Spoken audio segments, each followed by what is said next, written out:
দুনিয়ার মানুষ শুনে রাখুন, পৃথিবীতে মানুষের পাপ নেকি বছরে একটাই মাসে পেশ করা হয়, তা হলো শাবান মাস। তাহলে সাপ্তাহিক রিপোর্ট বৃহস্পতিবার সোমবার আল্লাহ রাসূল স্পষ্ট করেছেন, রেখে গেছেন। আর রাসূল সাল্লাল্লাহু আলাইহি ওয়াসাল্লাম বলেছেন বাৎসরিক রিপোর্ট পেশ করা হয় শাবান মাসে।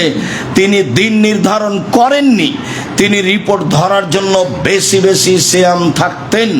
কিভাবে ভারত বাংলাদেশ পাকিস্তানের আলে ওলামা জেনে নিল সেদিন 15ই শাবান। তাই তারা কলকারখানা, অফিস আদালত, কোর্ট কাছারি, শিক্ষা প্রতিষ্ঠান বন্ধ করে রাতে গোসল করে দিনে সিয়াম থাকছে। একবারে নগদ মিথ্যা, ডাহা মিথ্যা। এখান থেকে ফিরে আসতেই হবে, যে কোনো মূল্যে ফিরে আসতে হবে। শাবান, 15 শাবানে যা হাদিস আছে সব জাল। 15 হাদিসের মানুষের রুজি বন্টন, 15 শাবানে মানুষের রুজি বন্টন হবে কেন? আল্লাহ বলছেন লাইলাতুল কাদরে রুজি বন্টন হয়, আল্লাহর নবী বলছেন লাইলাতুল কাদরে রুজি বন্টন হয়। কিভাবে সেটা 15 শাবান হয়ে গেল? হয় কি করে? জাল হাদিসের দাপটে হলো, দলীয় দাপটে মানুষ জেলে গেছে, নিজেই জানে না আমি কেন জেলে। জজ জানে না ঘটনা কি, উকিল জানে না ঘটনা কি, সাক্ষী জানে না ঘটনা কি। সাক্ষীকে 1 লক্ষ টাকা দিয়েছে, বলেছে জজের সামনে তুই বলবি আমি 2 চোখে মারতে দেখেছি। তো সেদিন ছিল না যার নাম বলছে। ঠিক এইটা যেমন এই জাল হাদিসের সিয়ামও তেমন। রাসূল সাল্লাল্লাহু আলাইহি ওয়াসাল্লাম বেশি বেশি সিয়াম থাকতেন রিপোর্ট ধরার জন্য। আয়েশা রাদিয়াল্লাহু তাআলা আনহা বলেন, কানা নবী সাল্লাল্লাহু আলাইহি ওয়াসাল্লাম ইয়াসুমু শাবানা কুল্লাহু, আল্লাহর নবী পুরো শাবান সিয়াম থাকতেন। উম্মু সালমা রাদিয়াল্লাহু তাআলা আনহা বলেন, লা ইয়াসুমু শাহরাইনি মুতাতাবিআইনি ইল্লা শাবান রমাজান, আল্লাহর নবী পরস্পর 2 মাস সিয়াম থাকতেন না, তবে শাবান রমাজান। উম্মু সালমা রাদিয়াল্লাহু তাআলা আনহা বলেন, রাসূল সাল্লাল্লাহু আলাইহি ওয়াসাল্লাম পরস্পর 2 মাস সিয়াম থাকতেন না, তবে শাবান ও রমাজান, মানে বেশি বেশি সিয়াম থাকতেন শাবান মাসে রিপোর্ট ধরার জন্য। আশা যে অবশ্যই কথাটি বুঝেছেন যে আমাদেরকে নফল সিয়াম পালন করতে হবে, একটি গুরুত্বপূর্ণ ইবাদত, এবং শাবান মাসে বেশি বেশি সিয়াম পালন করতে হবে, যেটা আজকের খুতবার মূল কথা। আজকের খুতবার মূল কথা আমি আপনাকে অনুরোধ জানাচ্ছি, আজ থেকে সিয়াম শুরু করুন, আগামীকাল থেকে আরম্ভ করুন। একটানা রাখেন কিছু 15-20টা, যা সহজ হয়। আর 1 তারিখ থেকে থাকলে 15 পর্যন্ত রাখেন, 15 পর্যন্ত একটা হাদিস পাওয়া যায়। অনুরোধ করে বলছি, আপনার জন্য ভালো হবে। ইবাদতের জগতে একেবারেই ব্যতিক্রম ইবাদত, যার বিনিময়ে আল্লাহ দিবেন। যতদিন বেঁচে আছেন ততদিন সুযোগ আছে, মারা গেলেও কি সুযোগ থাকবে? কারও নেই, কোনো দিন থাকে না। কে কি করবে তা একটু বাস্তব সমাজের অবস্থা দেখে বুঝতে পারছেন। চলে গেলে সব পথ বন্ধ হয়ে যাবে। আমি আপনি তো এটাকে বিশ্বাস করি যে মরলে বিচার হবে, এটুকু তো আমরা বিশ্বাস করি। আল্লাহ আছে এটা তো বিশ্বাস করি। মানুষকে কবরে রেখে আসছে, কবরে শাস্তি হয়, এটা তো আমরা বিশ্বাস করি। না দেখে মেনে নিয়েছি, তারই নাম ঈমান। তা আমরা তো এইভাবে বিশ্বাসী, তাহলে আমরা একটু চেষ্টা করি না? যারা বলছে কিছুই না, তারা চুপচাপ থাকতে পারে, কিন্তু আমি আর আপনি তো এভাবে বিশ্বাস করি না। আমরা তো একবার অন্তর থেকে বিশ্বাস করি যে আল্লাহ একজন আছেন, তার কোনো শরীক নাই। মানুষের জীবন আছে, মানুষের মরণ আছে, মানুষের কবর আছে, মানুষের জাহান্নাম আছে, মানুষের জান্নাত আছে, বিচারের মাঠ আছে। এগুলো তো আমরা বিশ্বাস করি, এতে আমাদের সন্দেহ নেই। যেহেতু সন্দেহ নেই, কাজে একটু চেষ্টা করি, এটা আমার আন্তরিক অনুরোধ। সম্মানিত দিনী ভাই বোন, এরপরে কয়েকটি জরুরি কথা আপনাদের সাথে। তার প্রথম কথা হলো এই যে গাড়ি অ্যাক্সিডেন্ট হয়েছিল, এ কথাই ঠিক। 8টা, 8:30টার দিকে গাড়ি বড় ধরনের ক্ষতিগ্রস্ত হয়েছে, এইটাই ঠিক। তা আল্লাহ আমাদেরকে একেবারেই নিরাপদে রেখেছেন, মানে আমি কোথাও ব্যথাও পাইনি। তো আলহামদুলিল্লাহ, আল্লাহর হাজারোবার আলহামদুলিল্লাহ বলি। তার শুকরিয়া আদায়ের জন্য আর কোনো ভাষা থাকলে সেটাও বলতাম, কিন্তু আমাদের তার কিছু জানা নাই। রাসূল সাল্লাল্লাহু আলাইহি ওয়াসাল্লাম বিচারের মাঠে আল্লাহর প্রশংসার জন্য নতুন শব্দ আল্লাহ তাকে শিখিয়ে দিবেন। তো তখন সেই শব্দ দিয়ে আল্লাহর প্রশংসা, সেই শব্দ দিয়ে মুহাম্মদ সাল্লাল্লাহু আলাইহি ওয়াসাল্লাম আল্লাহর প্রশংসা করবেন। এখন আমাদেরকে আল্লাহর নবী শিখিয়ে দিয়েছেন আলহামদুলিল্লাহ, আফজালুদ দুআয়ে আলহামদুলিল্লাহ। অতিরিক্ত আমরা সিজদায় শুকর আদায় করতে পারি, আল্লাহ তোমার শুকরিয়া আদায় করি সিজদা করে, যা তোমার মুহাম্মদ সাল্লাল্লাহু আলাইহি সাল্লাম আমাদের নিয়ম বলে গেছেন যে খুশি হলে মানুষ সিজদা করে শুকরিয়া আদায় করতে পারে। এটা একটা পদ্ধতি রাসূল সাল্লাল্লাহু আলাইহি সাল্লামের পক্ষ থেকে। তারপরের কথা, লন্ডন সফরে যেটা বুঝলাম, এর আগেও বুঝেছিলাম, একদিন বলেছি, তাতে মানুষের যেটা আদব কায়দা চাল চলন, যেটা রাসূল সাল্লাল্লাহু আলাইহি সাল্লাম বলেছেন, এটা তারা নিয়েছে। আর তাদের নিতে এবং মানতে সমস্যা নেই, এই জন্য যে তাদের কাছে শয়তান নেই। শয়তান তো ওখানে কোনো কাজ পায় না, কি করবে তাকে? পর্দাতে চালালেই কি, নামাজ পড়ালেই কি, আর না পড়ালেই কি, ওখানে কোনো কাজ নাই তাদের। তখন শয়তান ওদেরকে আর বিরক্ত করে না, একবারে সব সুন্দর নিয়ম কানুন তারা নিয়েছে। কোনো সময় কেউ কারো ক্ষতিতে চলে না। একটা মেয়ে 22 হাতের বোরখা পরে সারা রাত সারাদিন হাঁটলে কেউ তার সাথে মজাকীয় কথা বলবে না। মজাকীয় কথা বলে যদি অভিযোগ করা হয়, 18 বছর জেল হবে। আমাদের রাস্তাঘাটে তো নগ্ন হয়ে মেয়ে চললে সারাদিনে তাকে কত কে বলছে। এই যদি খালি গায়ে চলে, কাপড় ছাড়াই যদি চলে, সারা দিন রাত চললে কেউ তাকে কোনো কথা বলতে পারবে না, বললেই জেল হবে। সব নিয়ম রাসূল সাল্লাল্লাহু আলাইহি ওয়াসাল্লাম বলেছেন, একেবারে মদিনা থেকে পায়ে হেঁটে একজন মহিলা চলে যাবে সিরিয়া, কেউ তাকে রাস্তায় বাধা দেবে না, এমন একদিন চলে আসবে। এই নিয়মটা তো মুসলমানের আসা উচিত, এটা ওরা নিয়ে নিয়েছে। কাপড় ছাড়াই চললে কেউ তাকে কিছু বলে না, সবাই নিজের মতো চলে। তো প্রয়োজন ছিল আদর্শ আমাদের গ্রহণ করা, শিষ্টাচার আমাদের গ্রহণ করা। শয়তানও আমাদেরকে বিরক্ত করছে, আর ওরাও শয়তানের সাথে সাথ দিয়ে সব সমস্যা আমাদের উপরে চাপিয়ে দিচ্ছে, যেগুলো থেকে বেঁচে থাকা আমাদের খুবই জরুরি, যদিও খুবই জটিল। বেঁচে থাকা খুবই মুশকিল। সুদ হোক, অন্যায় হোক, নির্বাচন হোক, যত কিছু আছে, মোবাইল হোক, এইটাই কি আর কম ফেতনা? মোবাইলই কি কম ফেতনা? টিভি কি কম ফেতনা? দিন রাত ল্যাংটামে আপনার সামনে নাচছে, আপনিও তো মানুষ। আপনার হাতে মোবাইল আছে, দেখলে আপনার অন্তর পরিবর্তন হবে, এত বড় মোবাইলে না জানি কি আছে। তখন ওই হেডলাইন লিখাই হলো, অবিবাহিত ছেলে মেয়ের পড়া নিষেধ, অবিবাহিত ছেলে মেয়ের পড়া নিষেধ। ওই মোবাইল দেখলেই মনে হবে দেখি এতে কি আছে, যেটাতে আপনি ভালো বিশ্বাসী। আমি তো ব্যবহার করতে জানি না, কাজে আমি অত বিশ্বাস করতেও পারি না, আমি খালি শুনেই বলছি। আপনি ব্যবহারও করতে পারেন, আপনি ফাংশনও বুঝেন, বিপদে পড়েছেন, আল্লাহ দয়া করো, আল্লাহ তুমি সর্বশক্তিমান, সব তুমি কিছু করতে পারো। সিয়াম এমন একটি ইবাদত যার বিনিময় আল্লাহ তাআলা নিজে হাতে দিবেন। হিসাবের খাতায় দেখলে এই সিয়ামই একটি ব্যতিক্রম ভিন্ন ইবাদত, যার প্রতি মানুষের অতীব খেয়াল করা একান্ত প্রয়োজন। সিয়ামের আভিধানিক অর্থ বিরত থাকা। শরীয়তের পরিভাষায় খাওয়া, পান করা, স্ত্রী মিলন, যাবতীয় অপছন্দ কথা ও কর্ম থেকে বিরত থাকার নাম সিয়াম।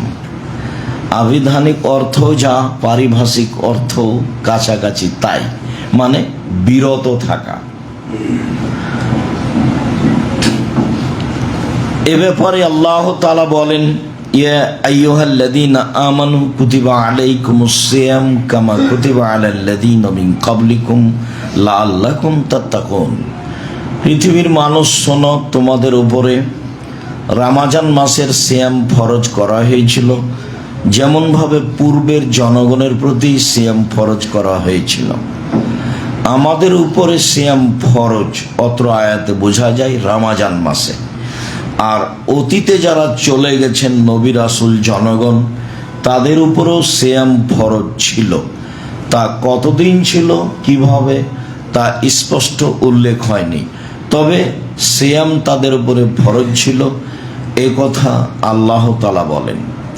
সিয়াম এমন একটি ইবাদত যার অত্র আয়াতের শেষে রয়েছে যে যাতে করে তোমরা পরহেজগার হতে পারো, তাকওয়াশীল হতে পারো, এটা একটা বড় মাধ্যম। যার কারণে রাসূল সাল্লাল্লাহু আলাইহি সাল্লাম বলেছেন, ইয়া মাশারাস শাবাব মান ইসতাতা মিনকুমুল বাত ফালইয়াতাজাওয়াজ। যুবকেরা শোনো, তোমাদের যদি শারীরিক ক্ষমতা থাকে, তোমাদের যদি মোহরের ব্যবস্থা থাকে, তোমাদের যদি বাড়িঘরের ব্যবস্থা থাকে, তাহলে বিবাহ করো। এটা আদেশ। কেন? ফাইন্নাহা আগাজুলিল বাসার আহসানুলিল ফারজ। বিবাহ করলে বিবাহের মাধ্যমে মানুষের চক্ষু নিচু হয়, অশ্লীল কাজ দেখতে চায় না, আর লজ্জা স্থানে হেফাজতে থাকে। ফাইনলামেস্তাতে যদি শারীরিক ক্ষমতা না থাকে, আর্থিক ক্ষমতা যদি না থাকে, বাড়িঘর যদি না থাকে, ফালাইয়ে বিসম, তাহলে সে যেন সিয়াম থাকে। ফেনাল্লাহ বেজা, সিয়াম হচ্ছে তার যৌবনকে দমিয়ে রাখার মাধ্যম। যেসব গতিবিধিতে মানুষ পাপ করবে, সিয়াম থাকলে সেটা কমে যায়, স্বাভাবিকভাবে কমে যায়, তখন আর ওই খেয়াল মানুষের ভিতরে তেমন আসে না। সিয়াম আসলেই শারীরিকভাবে একটি ব্যতিক্রম ইবাদত, মানুষকে অন্যায় থেকে ঠেকে রাখার ব্যাপারে একটি ব্যতিক্রম ইবাদত, আর ফলাফল হিসাবেও ব্যতিক্রম ইবাদত, যার নির্ধারিত কোনো নেকি নাই। নেকি মানে জান্নাত। আজকের আলোচনায় নফল সিয়াম। আবু সাঈদ খুদরি রাদিয়াল্লাহু তাআলা আনহু বলেন, রাসূল সাল্লাল্লাহু আলাইহি সাল্লাম বলেছেন, মান সামা ইয়াওমান ফি সাবিলিল্লাহ বা'দাল্লাহু আজহুন নারিস সাবিনা খরিফা। কেউ যদি আল্লাহকে সন্তুষ্ট করার জন্য একদিন সিয়াম থাকে, তাহলে আল্লাহ তাআলা তাকে জাহান্নাম থেকে 70 বছরের পথ দূরে সরিয়ে দিবেন। সিয়াম পালন করে নেকি হলো না জাহান্নাম থেকে দূরে সরে গেল? জাহান্নাম থেকে দূরে সরে গেল।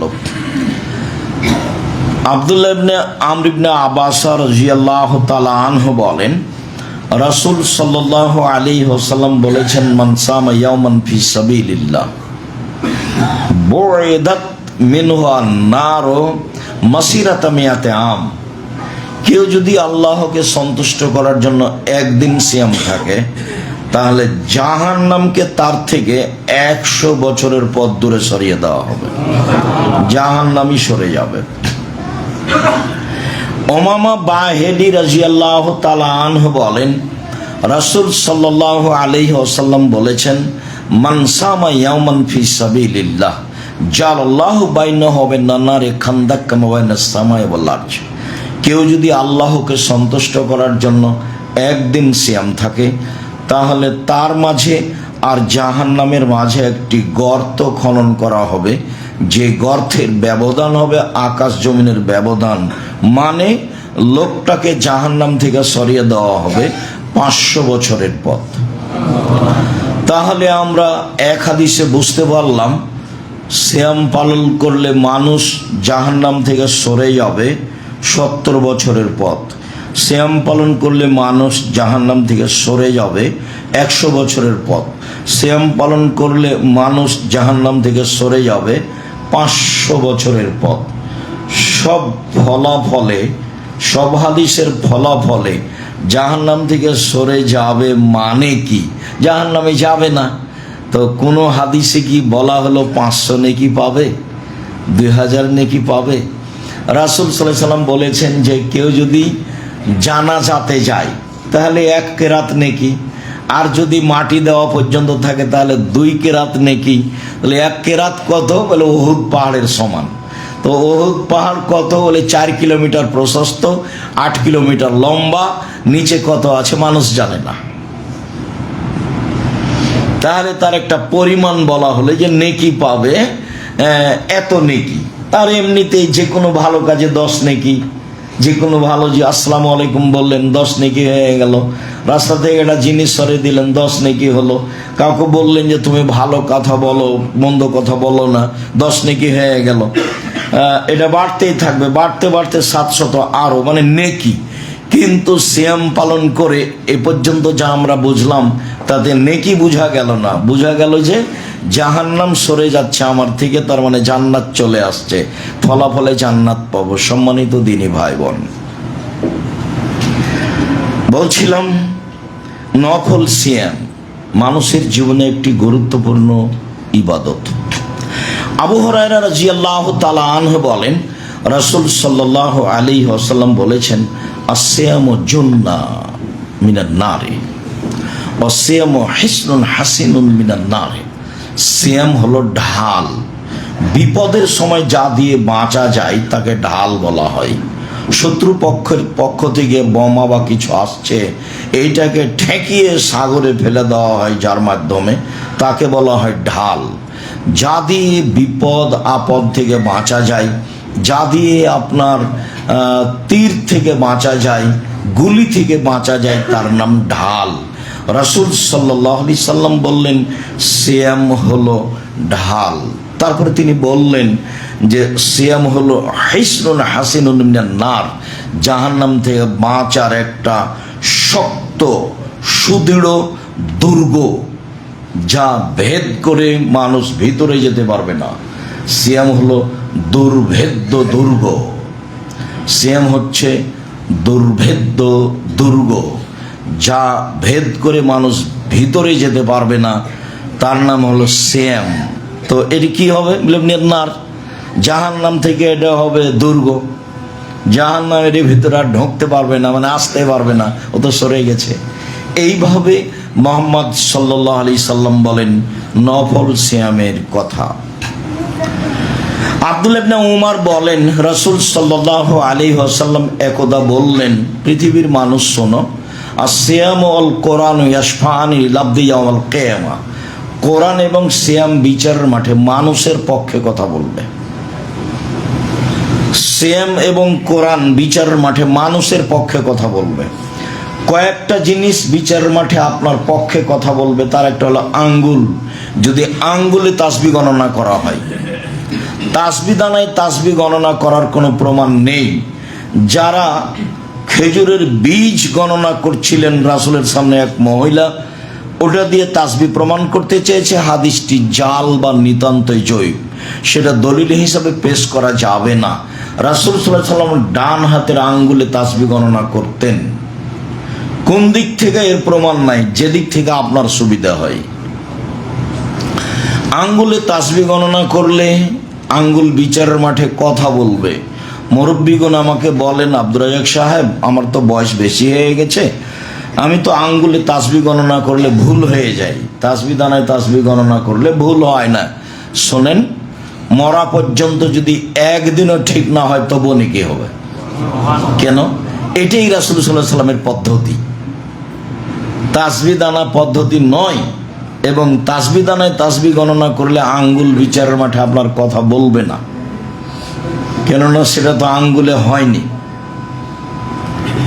সম্মানিত দিনী ভাই বোন, বিচারের মাঠে কালো পাথর হাজরে আসওয়াদ আপনার পক্ষে কথা বলবে। যদি টাকা বৈধ হয় হজের, তাহলে যদি হজের টাকা বৈধ হয় তাহলে আপনার কালো পাথর বিচারের মাঠে কথা বলবে। বিচারের মাঠে কথা বলবে কোরআন আপনার সপক্ষে। সূরা বাকারা, সূরা আল ইমরান, বিশেষভাবে সূরা মুলক, যতক্ষণ পর্যন্ত তর্কে আপনাকে জয়ী করে জান্নাতে না দেওয়া হয়েছে ততক্ষণ পর্যন্ত সূরা মুলক আপনার পাশ থেকে সরবে না, খুব শক্তভাবে দাঁড়াবে আপনার পক্ষে। রাতে সূরা মুলক পড়তে অভ্যাসী হবেন অবশ্যই। মুখখান বন্ধ করে চুপটি করে দিন কাটায়েন না। এই খেল তামাশা, দল সংগঠন, মারামারি, ঝামেলা হামেলা, কে আসলো কে গেল, এই নিয়ে সময় কাটিয়ে জীবনটা 16 আনাই মিছে। মুখটা একটু ব্যবহার করবেন তাসবিহ তাহলিলে। রাসূল সাল্লাল্লাহু আলাইহি সাল্লামকে জিজ্ঞাসা করা হলো, সবচেয়ে উত্তম সম্পদ কোনটি যার যাকাত লাগে না? বলেন তো আল্লাহ নবী, সবচেয়ে উত্তম সম্পদ কোনটি যার যাকাত লাগে না? বলেন তো আল্লাহ রাসূল, সবচেয়ে উত্তম সঞ্চিত সম্পদ কোনটি যার যাকাত লাগে না?